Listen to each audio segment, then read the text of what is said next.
coder une solution avant de trouver un problème. Les clés qu'on trouvait n'étaient pas juste des secrets de développeurs qui créent finalement leur projet du dimanche, mais en fait les secrets qui permettent d'accéder au cloud des plus grandes boîtes du monde, à l'admin Slack, le Slackbot token. On a trouvé la clé Slack admin d'une grande organisation gouvernementale américaine. Bonjour à toutes et à tous. Aujourd'hui, on a le plaisir de recevoir Eric Fourier, CTO et cofondateur de GitGuardian. Bienvenue à toi. Salut Eric. Salut Eric. Alors GitGuardian est très connu des communautés geeks, ingénieurs, tech. Et pour ceux qui ne le sont pas tous, je vais faire un petit résumé. Donc la société a été créée en 2017. Le début de l'histoire, c'est l'exploration de GitHub. Donc GitHub, c'est... il faut imaginer ça comme un énorme réceptacle de code fourni par les développeurs, notamment des communautés open source. C'est une société qui a été rachetée par Microsoft. Et avec ton associé, vous vous rendez compte qu'il y a tout un tas de données sensibles finalement qui sont propagées sur ces repos, donc là où il y a le code est en fait stocké, notre code, parfois des choses qu'on peut utiliser à travers des librairies.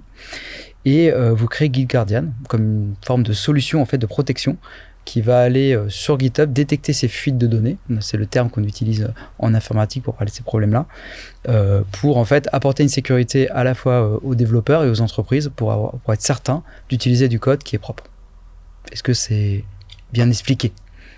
Tu peux compléter. À peu près bien résumé. C'est à peu près bien résumé, effectivement. L'à peu près est un problème en soi. On a commencé par effectivement ce qu'on appelle une détection de secret. Donc c'est effectivement détecter des mots de passe, des clés d'API. Ça peut être des gens qui ont, par exemple, cliqué leur clé AWS pour se connecter à un cloud. Ça peut être leur clé de base de données de production. Elles vont stocker les données clients. Et donc c'est une erreur finalement assez commune et très grave finalement pour un développeur de laisser finalement de l'information sensible dans le code. Et voilà, on a le produit qu'on a construit au début, c'est cette idée vraiment d'analyser tout le code open source et en temps réel de le scanner. Et à chaque fois qu'on trouvait un secret, on envoyait une alerte en temps réel aux développeurs qui venaient d'introduire exactement ce secret qui était visible de tout le monde en lui disant attention, t'as fait une erreur ici, tu viens de mettre un secret qui ne devrait pas être public et tout le monde peut le voir puisque ton code est open source, donc public, accessible à tout le monde.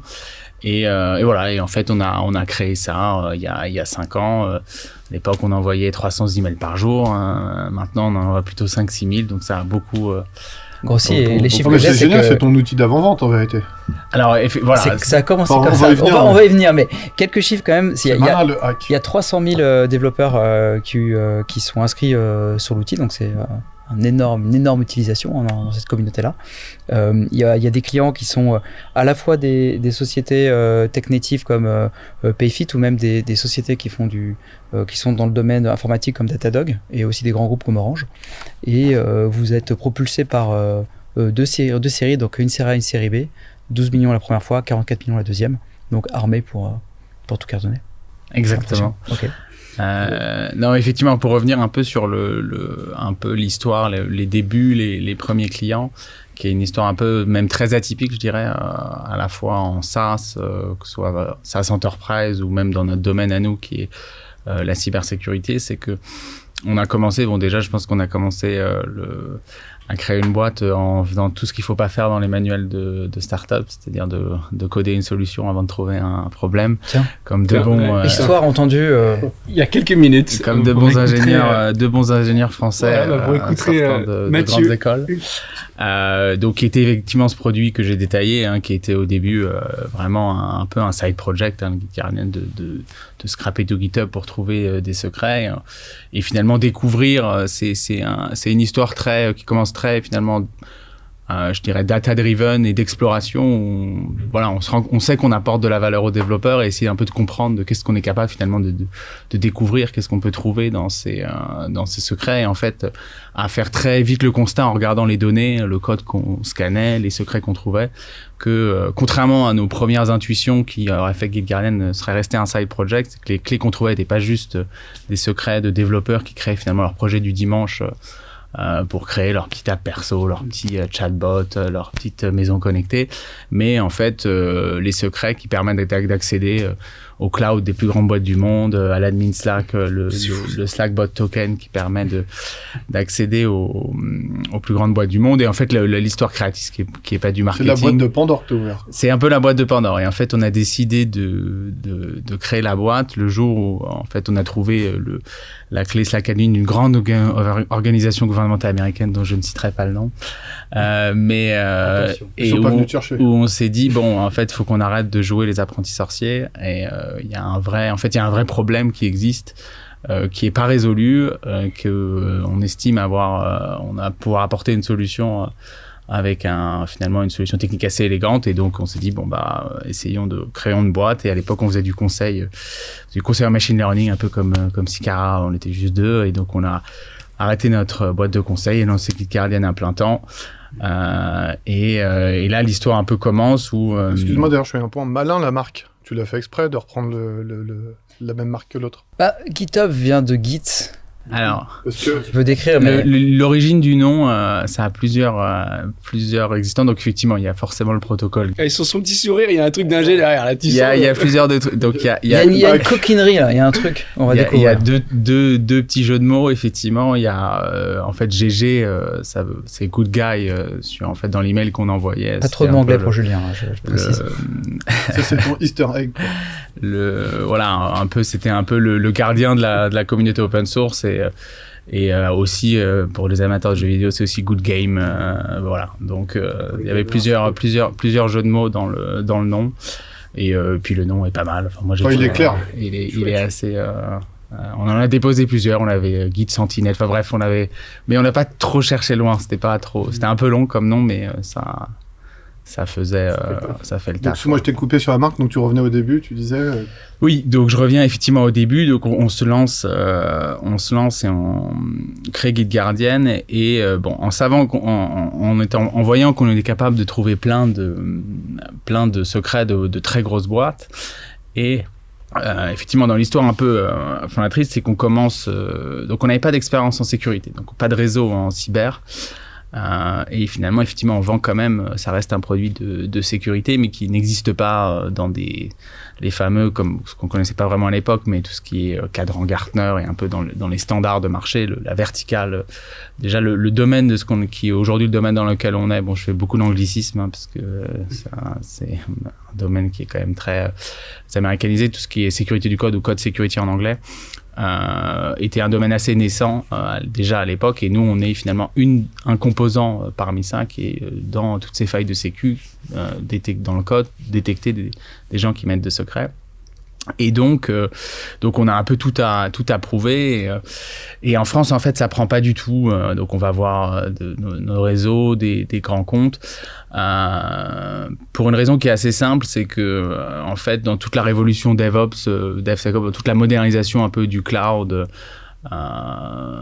toutes les grandes boîtes françaises finalement avaient pas mal de retard technologiquement, et finalement tout ce problème de clés d'API qui a leaké dans le code, ils n'avaient même pas le problème parce qu'ils n'avaient pas fait leur migration cloud, ils n'utilisaient pas de microservices. Tout était sur leur serveur. Voilà, c'était ils avaient les mêmes problèmes, mais au sein de leur boîte. C'était pas visible sur l'internet. Et effectivement, ils comprenaient, même le problème n'était pas compris, et donc un peu le côté atypique de GitGuardian, c'est que en fait, c'est devenu, le premier client est un pur et il nous est un peu tombé dessus par chance. Par chance, c'est parce qu'en fait, en venant des emails qu'on envoyait, en fait, on a reçu un email un jour d'une boîte qui était une fondation contre le cancer américaine, qui nous dit alors on a reçu vos alertes qui nous ont bien aidés dans l'audit d'un incident. On aimerait renouveler le service. C'est combien? Et donc, on n'avait pas de produit. Pas de service à renouveler. Pas de service à renouveler. Pas de banque. Et tu t'étais pas encore posé la question du prix. Non, on n'avait même pas de produit, en fait, à l'époque. C'était toujours notre service, qu'on appelle le pro bono alerting maintenant, ou le Good Samaritan anglais, qui finalement alerte les développeurs gratuitement. Ce qui est génial, c'est que c'est un hack monstrueux, ça. Ouais, c'est un vrai hack marketing, et donc en fait ce use case a lancé un peu notre machine, finalement de inbound driven, où en fait en des jours et des nuits on a commencé à signer et faire des contrats, à tout bricoler pour que ça marche. Il n'y a pas de ChatGPT pour traiter un contrat. Il n'y avait pas de ChatGPT à l'époque, dommage. non. Donc il fallait tout faire soi-même, ce qui était pas évident. Et donc, effectivement, à l'époque, pour un développeur, on a vendu une boucle if dans le code où on changeait si c'était le domaine, les secrets appartenaient à telle boîte, alors j'envoyais à leur groupe, leur mail sécu au lieu de l'envoyer directement au développeur. Enfin, on continue à l'envoyer au développeur, mais aussi au mail de l'équipe sécu. Et bon, je crois qu'on avait vendu ça $25 000 à l'époque. Et donc, c'est dit, bon, je pense que si on peut vendre une boucle if $25 000, on peut faire, il y a un business à faire. Et donc tout est parti là-dessus, à essayer de comprendre qui leakait des secrets, essayer de mapper ça, d'envoyer des rapports aux boîtes. Et en fait, très rapidement, on a d'abord commencé par faire une app pour les développeurs pour un peu asseoir notre crédibilité et légitimité auprès des développeurs, continuer ce système, encore le rendre plus puissant, ce système d'alerting. Et on a créé finalement une machine d'inbound où les gens nous connaissaient, ils recevaient nos alertes gratuitement et ils disaient, bon, maintenant, c'est cool d'avoir un email, mais on aimerait un produit un peu plus sérieux pour centraliser ça. Quand tu dis on, c'était combien de personnes là, à l'époque, le premier client, on avait fait, en fait, on a eu un premier client au moment en fait de l'acide, parce que on a fait l'acide au moment où en fait c'était très, on avait déjà l'app pour les développeurs et donc on avait quand même déjà une communauté de développeurs, parce que sur ces 300 alertes qu'on envoyait, on avait à l'époque, c'était déjà, qui est même plus élevé que maintenant, mais on avait 40% de conversion, donc on avait presque un peu moins, peut-être entre 20% de conversion sur les développeurs qui finalement signaient, devenaient faisaient un sign-up à l'app et donc étaient utilisateurs gratuits. Et ça nous donnait déjà à l'époque, au moment de l'acide, une forte communauté de développeurs. Et donc très rapidement, nous on voyait le potentiel et on a réussi à convaincre des fonds d'investissement de dire ok, si vous êtes capable d'avoir cette donnée, d'avoir cette communauté de développeurs et d'apporter cette valeur, vous allez pouvoir scaler les... Ouais, ce qui est génial, c'est que tu as commencé à construire une communauté. Oui. C'est ça le temps zéro. En fait, c'est ça le 1. Le 1, c'était effectivement...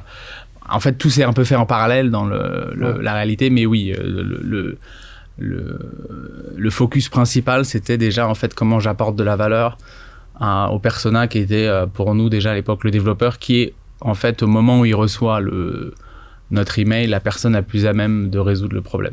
Et c'est après qu'on envisage un peu, en fait, même on a envisagé à se dire d'accord, mais en fait une grosse boîte, elle va avoir 300 ou 400 développeurs, voire 1000 développeurs pour les plus grosses boîtes, 10 000. Et donc comment ils peuvent scaler finalement la résolution de ce problème at scale, où la solution à ce moment-là à ce problème, c'est plus juste envoyer un email, mais c'est vraiment avoir un dashboard, une gestion des alertes, une assignation de qui fait quoi, et un vrai process en fait. Et là, la naissance du produit tel qu'il est... Voilà, et là, la naissance de notre premier produit qu'on a appelé effectivement Public Monitoring, qui est cette idée finalement assez simple sur le papier, mais qui nous a pris du temps à implémenter pour plusieurs raisons, mais qui est de dire en fait pour n'importe quelle boîte dans le monde, on est capable d'identifier ce qu'on appelle un périmètre, c'est-à-dire ces développeurs actifs publiquement, on a un algorithme d'identity mapping ou identity switching, ou sur GitHub on est capable d'identifier quelle personne appartient à telle boîte, on regarde tout le code qu'ils produisent en temps réel, et plus le temps passait, plus on avait l'historique du code aussi, et on est capable d'analyser ce code là pour trouver les secrets.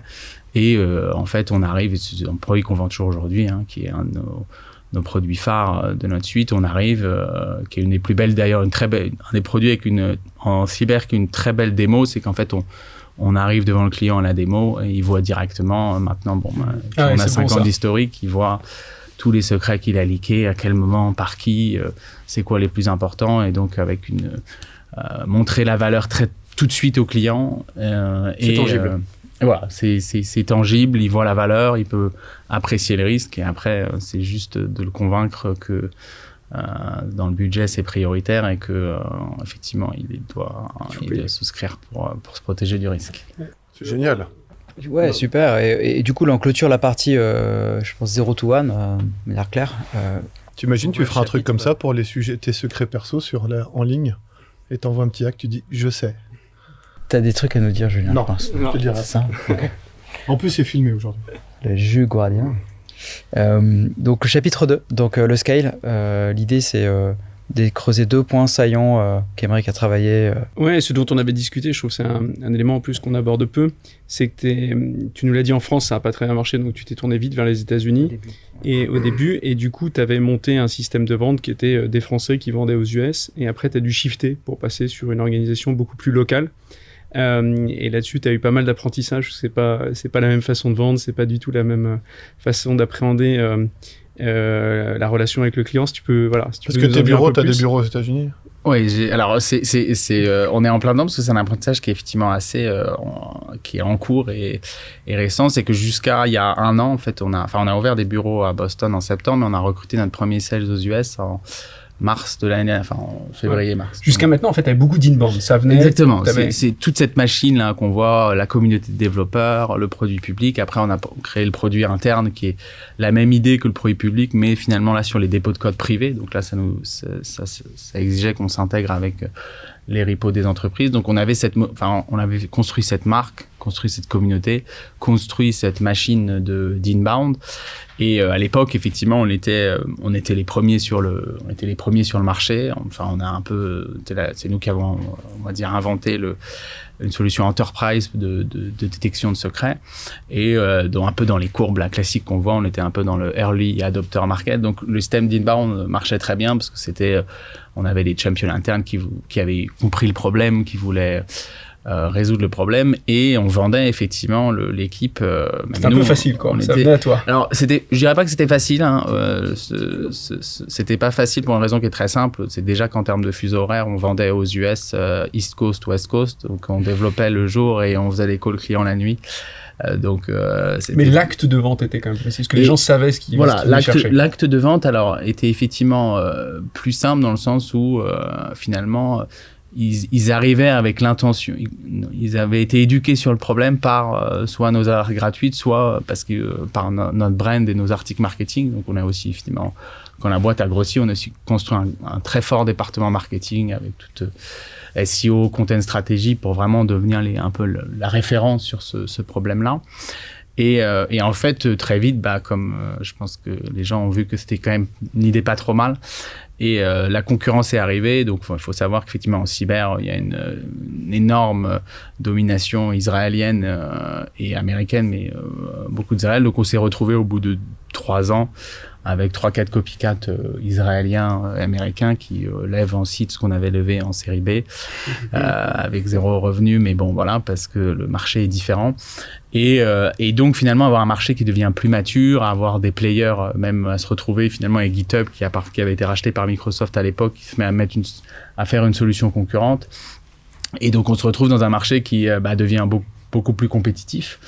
Et nous, notre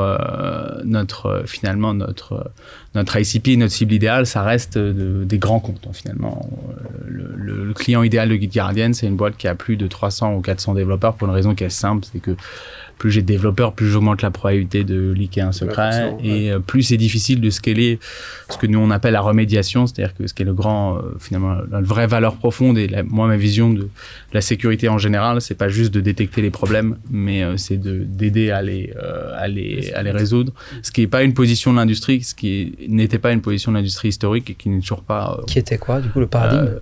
Plus de détecter, en fait, de dire, moi mon rôle c'est de détecter tes problèmes et après tu te débrouilles. Tu te débrouilles pour les résoudre, et avec des boîtes. Tu veux dire des boîtes qui proposaient ce type de service? Alors, ce type de service, où je dirais un peu parallèle dans l'industrie, parce que il y a tout ce qui est code security, cloud security, de manière générale, sur tous les problèmes, que ce soit sur les applications web, sur le code, sur le cloud. Il y a eu un peu ce paradigme, et qui est en train de shifter, qui shift avec nous et d'autres, bien sûr, beaucoup d'autres acteurs. Et donc, effectivement, on est arrivé à un stade où t'es obligé de changer le modèle. Voilà, t'es obligé de changer le modèle parce qu'on reste sur un modèle finalement de la vente enterprise. GitGuardian c'est de la vente enterprise. Donc ça, c'est à la fois self-hosted. Donc on a les 2 offres.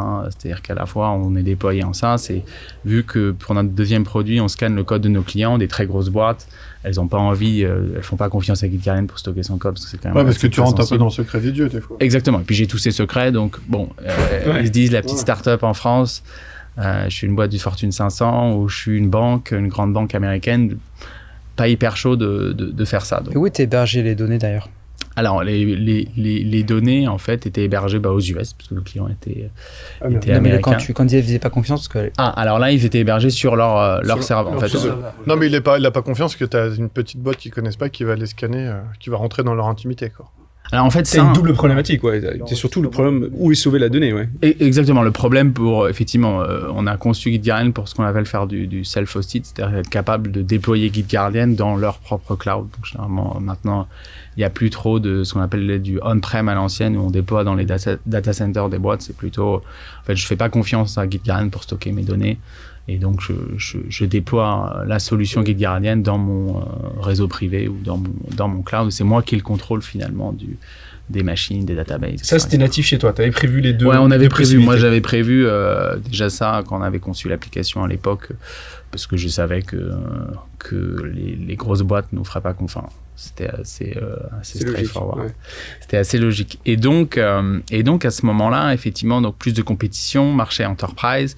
Et avec une vente, voilà, nous on est toujours même avec notre part de main un ovni total par rapport aux startups même américaines ou israéliennes où personne n'avait d'inbound, tout le monde faisait de l'outbound en vendant sur place avec une force de vente avec du networking, ce qu'on appelait du channel sales, donc ils passent par des intermédiaires qui étaient grosso modo des revendeurs où la stratégie c'était je fais de l'event, j'invite des ciseaux à dîner, je leur parle en espérant qu'ils achètent notre produit, ce qui était nous, on ne savait pas faire, même faire de l'outbound, du cold calling. Et nous, on n'avait jamais fait ça, en fait. On était là, en fait, non. Nous, ce qui était un peu un luxe, hein, quand même. Ce qui n'a jamais, même dans les boîtes américaines, n'était pas le cas. Mais alors, une boîte française qui faisait ça depuis la France en ultimate enterprise, ça n'existait pas. Donc, même moi, quand j'ai recruté les sales américains, ils comprenaient pas ils ne croyaient pas qu'on avait de l'inbound et que tout ça, c'était un peu un mythe. Mais bon, je leur disais, oui, mais je te recrute, mais je vais pas l'objectif, c'est toi qui crée des deals et qui aille les chercher et plus que je t'en donne parce que sinon, je recrute un sales français qui est moins cher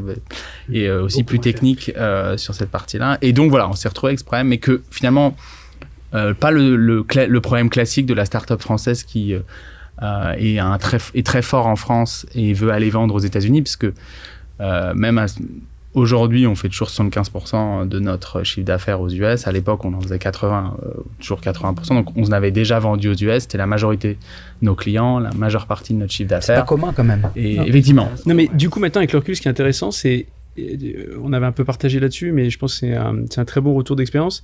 La vision du métier de la vente entre ce qui se fait en France et ce qui se fait aux US, que maintenant que tu as un retour, je pense que ça c'est super intéressant. Effectivement, donc nous ce qui est très intéressant, c'est que, mais qui est aussi de l'ADN inbound, c'est que finalement vu que excuse-moi, on n'a pas expliqué d'ailleurs inbound, j'étais en train de tilter pour ceux qui connaissent pas. Oui, ça veut dire effectivement que au lieu d'aller chercher les clients, finalement, ils viennent à nous. Ce qui est le Graal de chez Graal. Ce qui est effectivement le Graal parce que ça diminue les coûts d'acquisition, c'est plus. Puis même le rapport, il est pas le même. Le rapport est pas le même. A priori, le taux de closing il est plus élevé. Enfin, plein de choses, c'est plutôt positif. De manière générale. Et effectivement, le paradigme qu'on avait, c'est qu'on avait une équipe française qui était très inbound driven, donc très technique d'ailleurs, parce que et plus finalement avec des compétences plus de closing et d'expliquer le produit, la complexité, de mettre en avant, et moins finalement d'outbound et de chasseurs. Et c'est les technico-commerciaux qu'on voilà. Et donc en fait, ce qui était l'équivalent des sales engineers aux US. Et alors que finalement aux US, les deux fonctions sont très séparées, qui était nous un constat qu'on a eu où finalement il y a des vendeurs qui sont en fait là pour le business, chasser, trouver des deals, vendre, et derrière il y a une autre fonction qui sont les sales engineers aux US qui sont là pour la technique, expliquer le produit, aider le client à résoudre ses problèmes. Ouais, et c'est séparé en fait. Et donc c'est hyper spécialisé. C'est pas ce qu'on appelle customer success en France, la deuxième partie. Non, parce qu'en fait eux c'est du sales engineering en pre-sales. Ah d'accord, ils n'ont pas encore signé. Ils n'ont pas encore. En fait, il y en a un qui amène le client et l'autre qui lui explique le produit. Exactement, parce que ça, on reste sur des cycles de vente. Je vais peut-être pas préciser, mais GitGuardian c'est des cycles de vente assez longs. Hein, ça peut être 3 à 6 mois et pour les très gros clients voire 9 mois, 1 an. Et donc il y a une vraie t'es obligé d'en prendre 2 pour le prix d'un là. Et donc effectivement et nous effectivement même valorisait historiquement en disant c'était un vrai learning parce qu'on disait mais nous avoir le même interlocuteur qui est capable de faire le business et faire la technique c'est quand même un avantage, le client, enfin c'était un peu tous nos a priori. Mais en fait, la réalité, c'est qu'aux États-Unis, ça marchait pas du tout comme ça. Il y avait même une question de perception, en fait, où si la boîte, elle avait que un sales qui faisait à la fois la technique et la vente, ils se disaient un peu, mais est-ce qu'ils sont trop pauvres pour se payer un sales engineer et un account executive? Je caricature un peu, mais c'est un voilà. Mais ça, c'est culture américaine, c'est comme ça. On n'était pas dans les standards et tout, et donc voilà, il y a une vraie finalement déjà une compréhension de comment les choses étaient structurées et comment ça marchait différemment. Et la deuxième partie, le deuxième choc que je fais, c'est effectivement, nous, on était une boîte d'ingé. Hein, on a créé. Moi, j'ai fait des études d'ingénieur très, je dirais, un peu très structurées sur un très bon Notion, des process très clairs, voilà, un sales playbook, plein de ressources. Et quand on est un peu arrivé aux US, à partager ça aux sales, ça n'a pas du tout pris parce que en fait la façon, et ça c'est quelque chose que moi que j'ai un vrai learning point, c'est que les Américains, je pense que dans d'autres cultures, tous les gens n'apprennent pas de la même manière. Et pour eux, en fait, c'était pas du tout lire un playbook et y aller, c'était c'était pas trop le play. Ils avaient besoin ils ont toujours besoin c'était plus effectivement vidéo, plus aussi apprendre ensemble avec des exemples locaux. Mais ce qui était dur pour nous, parce qu'en fait nos meilleurs vendeurs et ceux qui avaient eu l'expérience du terrain, ils étaient en France. Donc effectivement, on a essayé d'amener des vendeurs français aux US pour faire un peu la grève des cultures, d'essayer justement de faire de coacher avec des one-to-one. On avait installé, bref, tout ce qui est call intelligence, Gong pour recorder les calls pour que les gens apprennent finalement des calls précédents. Mais voilà, c'était vraiment un vrai finalement learning où la différence de culture fait qu'il faut vraiment changer profondément ces process sales pour scaler et switcher même tout simplement pour nous. Alors là, c'était plutôt même... Du coup, tu l'as fait la division des deux là-bas? Ouais, on a fait la division des deux. On est passé d'un modèle d'inbound où c'était en round robin où on décidait, voilà, il y a un deal qui vient d'arriver, il va être attribué à tel sales parce qu'il a tel pipeline et on essaie juste d'optimiser pour que tout le monde ait le bon pipeline pour closer, à une gestion beaucoup plus traditionnelle qui est aux US la base, c'est des gestions par territoire. Chaque sales a son état, sa liste de comptes, sa spécificité, est-ce qu'il est enterprise, mid-market, SMB, et il a son obj, il a vraiment un playbook traditionnel que nous finalement on connaissait pas. Ça t'as dû construire tout ça. Ouais, ça on a construit. J'ai recruté un VP Sales aux US où on a finalement et ça a été un vrai échange de nous on fait les choses comme ça, on partait d'un point A d'un point B qui était pas du tout au même niveau et finalement de décider de converger vers un point qui marchait bien. Et donc, effectivement, aujourd'hui, on a fait le switch à des territoires. On a toujours une partie non négligeable d'outbound qui est toujours à 40 ou 50%. Et même, pour nous, c'est difficile de distinguer le pur outbound de l'inbound parce qu'il y a quand même, c'est du multi-touch marketing. Donc, c'est un peu plus complexe. Mais voilà, la transition a plutôt bien marché. Et là, ouais, c'est très intéressant de voir ça évoluer. Deuxième point que je voulais creuser avec toi, c'est tu as des clients qui sont très différents, donc ce qu'on appelle les personas en fait, et des clients types qui sont assez différents, et en plus tu as du gratuit et du payant, tu as beaucoup de gratuit d'ailleurs, et j'imagine que c'est pas facile de travailler ton produit avec des clients gratuits qui par définition l'utilisent, donc donnent un feedback, mais c'est quand même pas eux ceux qui sont prêts à payer. Donc comment tu as géré ça, grosse communauté de gratuits Ouais, parce qu'en plus on disait à l'épisode d'avant que le gratuit a 0 de valeur. Ouais, alors là en l'occurrence, toi, ça t'a aidé parce que c'était ta communauté qui utilisait ton produit. 300 000, on disait tout à l'heure, donc... effectivement, nous, pareil, là, c'était très atypique comme modèle sur des modèles un peu gratuits. On n'a jamais eu, nous, de modèle freemium, dans les deux sens d'ailleurs, c'est-à-dire que on n'a pas de modèle aujourd'hui où un développeur, il y a des fonctionnalités avancées et il paye, parce que moi j'ai très vite, en étant développeur moi-même, je me suis dit, un développeur il payera jamais pour un produit parce qu'il aime pas payer tout simplement, il préfère construire le produit lui-même. Ouais, puis t'es sur de l'open source, donc t'es quand même sur un truc alors à la base de la culture de ta boîte, c'est tu te branches à GitHub. Il y a quand même entre autres, après il y a des produits qui font ça, mais c'est vrai qu'en fait nous très vite on s'est dit, le persona qui paye, parce que quand même notre métier c'est de faire de la sécurité, le développeur c'est pas son métier, donc il paiera pas pour ça. En plus un développeur individuel il paiera pas pour sécuriser ses repos tout seul, et ça on est fine avec ça.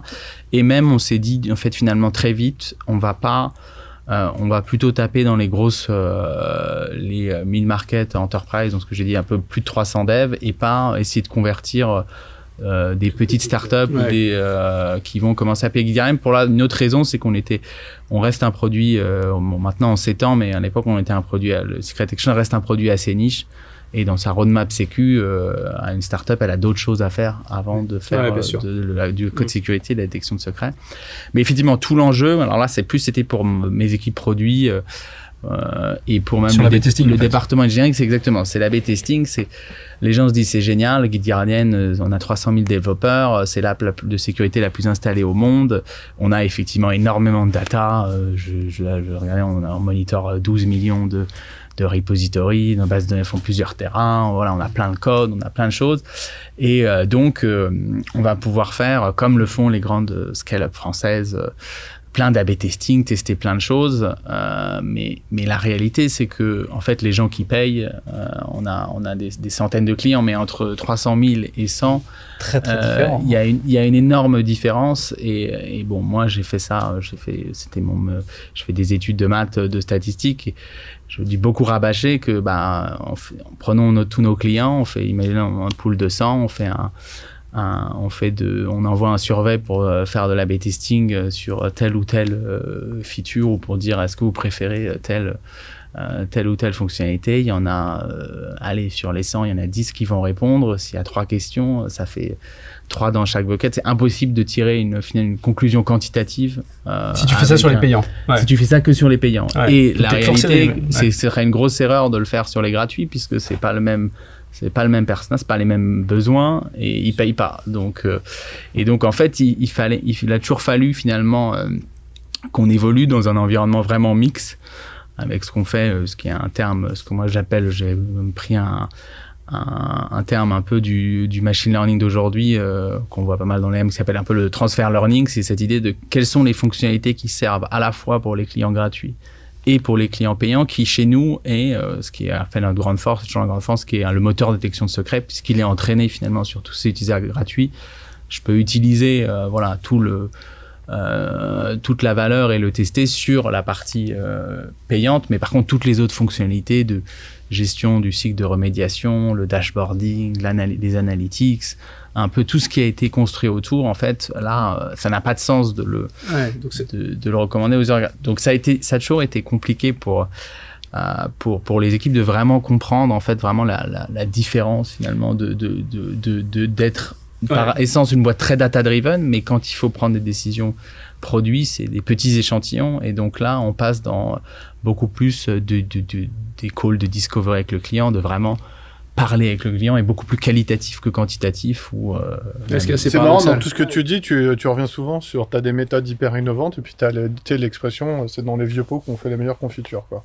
Ouais, alors ça effectivement, donc il y a beaucoup de, je pense que nous il y a un moment, il y a beaucoup de parties qui est de l'intuition et d'avoir des bonnes idées avant même de commencer à essayer de parler de quantitatif. Surtout dans notre cas, c'était pas possible de surtout parler aux clients, en fait, de vraiment essayer de comprendre le problème. Le learning, c'est ça, c'est que t'as beaucoup de données, mais à la fin t'es obligé de parler aux clients pour vraiment. Mais ce que je comprends, c'est que t'as été très loin aussi dans l'analyse.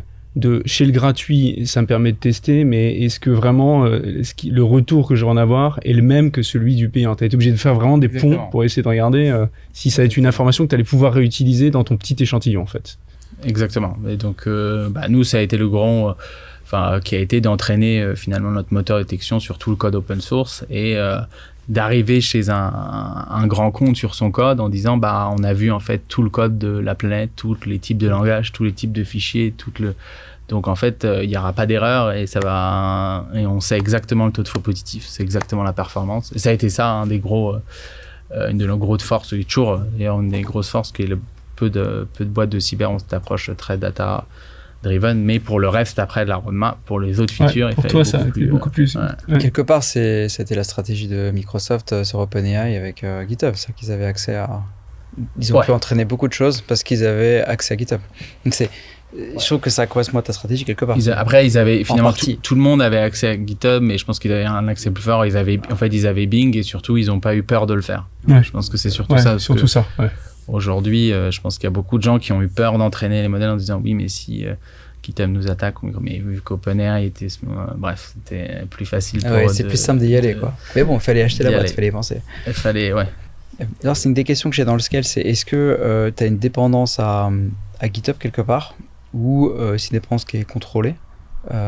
Enfin, comment tu vois les choses en termes de donc sur le produit finalement interne, les repos privés, il y a zéro dépendance parce que c'est les boîtes qui nous donnent accès à leur code et ça, que ce soit du GitHub, du GitLab, alors il y a plusieurs VCS et puis GitHub peut pas vraiment couper la fonctionnalité. Et sur la partie open source, on a par définition de l'open source, le code il est censé être publiquement accessible, donc je doute qu'un jour GitHub dise on fasse plus d'open source parce que c'est à l'opposé de leur culture. Mais c'est leur même stratégie aussi. Hein. Oui, donc voilà, je pense que en fait il n'y a pas de risque, voilà. Et au contraire, tu les sers même. Non, mais GitHub pourrait sortir un. Ouais, il pourrait essayer de faire GitHub Guardian. Ce qu'il a fait, ce qu'ils ont fait. Voilà.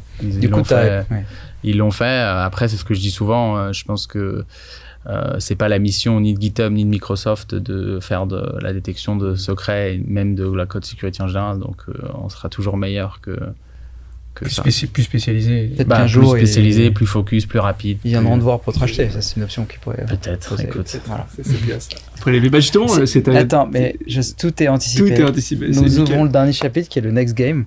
L'idée, c'est d'avoir une conversation sur toi, maintenant avec le recul de l'entreprise, qu'est-ce que tu vises maintenant? Est-ce qu'il y a un goal que tu t'es fixé, caché ou pas, où tu te dis si j'arrive là, pour moi, j'aurai atteint ce que j'étais venu chercher en montant la boîte? C'est une très bonne question. Je pense que c'est aussi une question de... moi, j'ai une vision assez claire de là où je veux aller. Donc, effectivement, on est dans la détection de secrets. On est en train, finalement, dans un move pour devenir une boîte de code sécurité, donc sécurité du code. On est en train de release d'autres produits que la détection de secrets, tout ce qui est vulnérabilité dans les dépendances, analyse c'est très technique, mais de fichiers d'infrastructure as code. Mais grosso modo, qui est cette idée on a accès à tout le code pour trouver des secrets. Est-ce qu'on peut pas faire finalement d'autres détecteurs de vulnérabilité, vu qu'on a la donnée, finalement on a tout le code d'une entreprise, et apporter encore plus de valeur et utiliser notre communauté comme force de remédiation. Donc vraiment, non seulement, comme je disais, détecter les problèmes, mais aussi finalement les fixer. Donc historiquement, on a toujours une approche def over breadth, donc d'être très profond versus d'être très étendu. Et maintenant qu'on a craqué le problème sur les secrets, c'est d'essayer de le dire, on va prendre toutes les autres verticales et le décline. Donc ça, c'est un premier move où on est en plein dedans, qui est passionnant, et on entre en concurrence avec des acteurs beaucoup plus gros, beaucoup plus financés, où on est déjà, même plus en Europe, là, on est déjà on s'est toujours battu avec des Israéliens et des Américains. Et après, on a un deuxième move à faire qui est en train de se faire dans l'industrie, qui est de mixer ce qu'on appelle le code et le cloud security, c'est-à-dire finalement de concevoir la détection de vulnérabilité depuis la création du code jusqu'à son déploiement dans une application, et de vraiment de faire toute la chaîne. Et donc voilà, en fait, on a un peu ces deux moves à faire, et la vraie question, c'est est-ce qu'on est capable de les faire finalement tout seul, c'est-à-dire de nous. Et avec quel financement du coup? Voilà, forcément lever plus d'argent, recruter plus d'équipes, vendre plus de contrats, ouvrir de nouvelles régions. D'ailleurs, c'est compliqué de recruter dans ton domaine?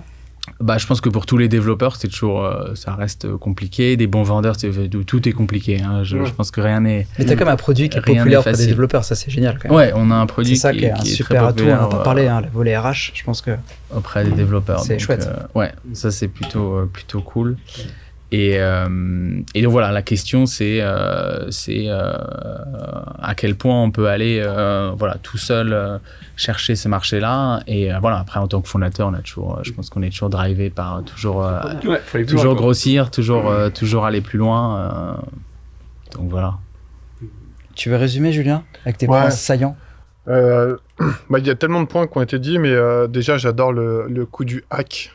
Quand tu expliques que tu as commencé à te constituer une communauté, et c'est après que ça t'a commencé à tracter vers le business. Je trouve que c'est quelque chose d'assez fort dans l'attraction que tu as eue sur le produit. J'ai pas tout compris du concept, mais j'ai trouvé hyper intéressant cette notion de transfert de learning. Quand tu expliques que tu entraînes ton système chez A pour ensuite le dupliquer chez B, quoi. Et ça, je trouve que c'est bien de penser quelque chose dès le départ à scale, quoi, sur deux types de communautés différentes. Et je trouve que c'est les deux points. Et puis ta vision que tu as aussi de dire... on remonte dans la chaîne de valeur T'es parti d'un point précis. Alors, je suis pas calé comme toi sur cette notion de sécurité, mais de remonter dans la chaîne de valeur, je trouve ça hyper intéressant, quoi. Mais le transfer learning, je sais pas, des mots m'ont interpellé, tu vois. Je me dis, il y a peut-être un bouquin à écrire autour de ça. Bah, c'est comme ça que sont beaucoup de modèles là, d'embedding, là qu'on voit en machine learning pour tous les LLM et choses, c'est de dire pour un mot, je vais lui donner une représentation vectorielle. C'est exactement ça en fait.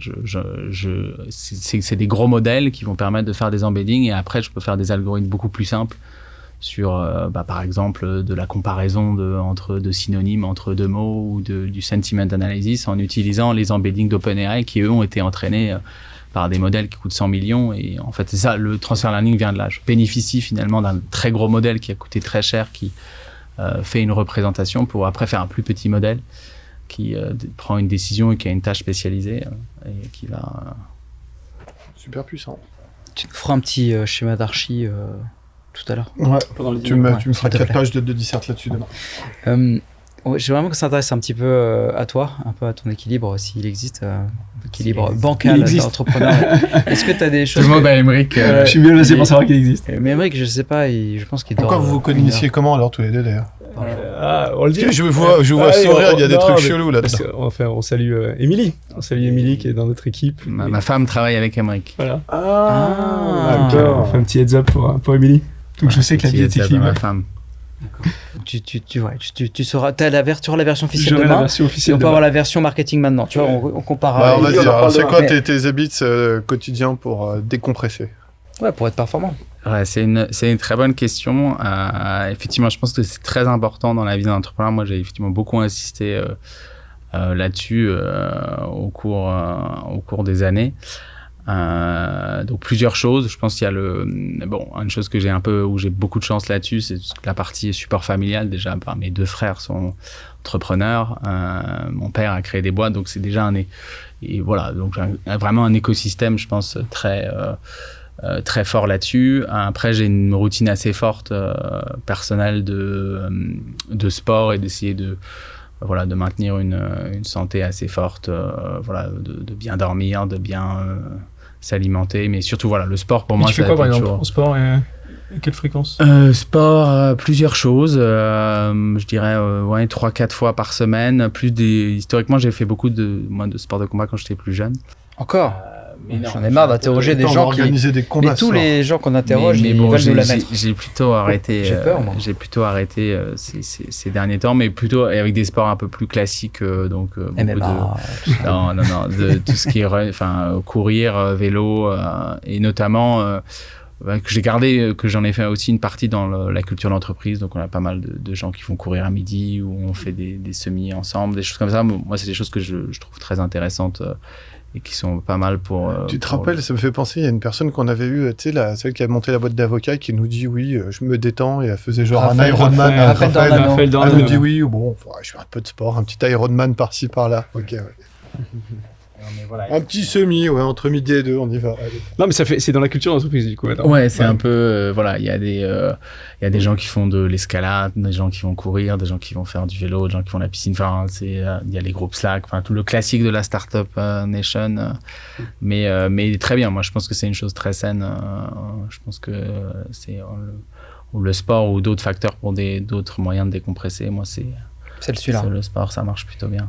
Et t'as un livre que t'as envie de recommander aux auditeurs? Je te mets dans le dur comme ça.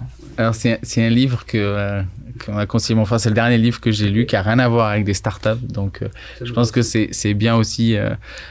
J'aime pas trop les livres de startups, tout le monde les connaît, mais qui permettent un peu de se remémorer notre histoire et qui est un peu adapté à l'actualité. C'est Hiver 1814, donc c'est l'histoire. Donc ça va faire 200, c'est presque l'anniversaire, les 210 ans. C'est la campagne de France en fait de Napoléon qui vient de tout perdre. Il lui reste 50 000 hommes et il se bat contre la coalition qui en a 500 000, et c'est l'histoire d'un homme qui avec très peu de moyens, réussit à faire, qui est aujourd'hui reconnu dans la campagne napoléonienne, même dans tous les bouquins de stratégie militaire, comme une des plus belles campagnes qui existent. Et c'est comment, avec des manœuvres très rapides et de très belles tactiques, il se bat 1 contre 10 et fait croire à ses maréchaux que tout est encore possible.